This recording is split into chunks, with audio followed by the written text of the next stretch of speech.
According to Granny Smith, the Apple family has family reunions every 100 moons. But how long is a moon?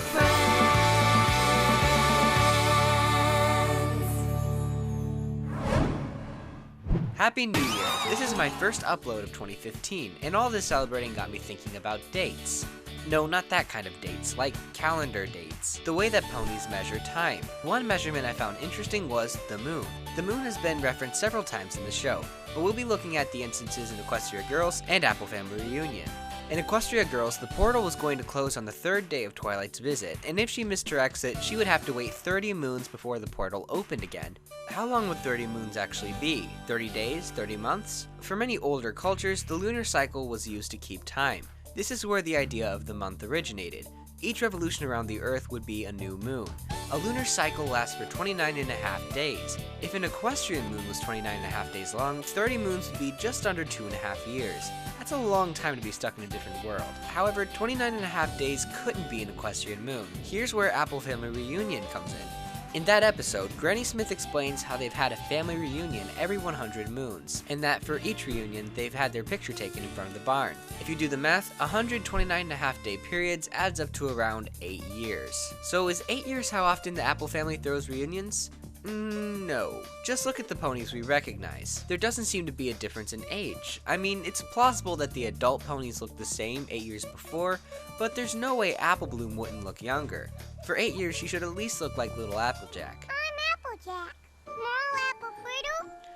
So 29.5 days is way too long. However, I can sum up the solution in 4 words.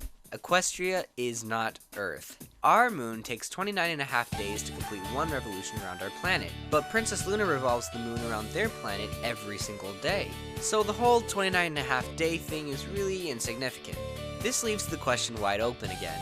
Even though an equestrian lunar revolution is only 1 day, that doesn't mean there can't be phases. Depending on where Celestia positions the sun on the opposite side of Equestria, the shadow cast on the moon will change. I find it likely that Celestia and Luna set up a system for citizens in Equestria to keep time with. In my theory, they do this by creating phases that would cycle, and those cycles, of course, would be called moons. There's no solid answer to how long this period of time is, but we can make guesstimates based on what we know about the reunion. Judging on Apple Bloom, I think the previous reunion was 2 years beforehand.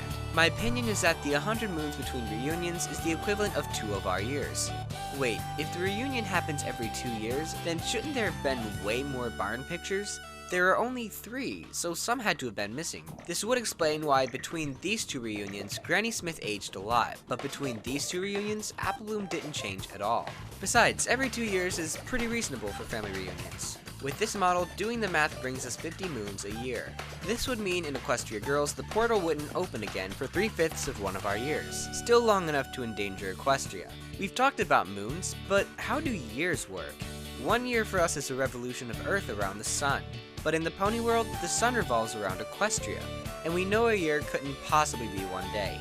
I think in the same way Celestia and Luna created the phases to measure time, they determined that a number of their phases would make up a larger measure of time. In my theory, they called 100 moons a year. Why 100? It's a pretty easy number, like how there's 100 centimeters in a meter. This would of course mean that an equestrian year is twice as long as one of ours, but that's okay since the worlds are totally different. All of this speculation is just guesses and rough estimates, so if any of you guys have a better idea, leave it in the comments. I'd love to hear some other takes on it. You may think I'm wearing this party hat to celebrate New Year's, but you're wrong.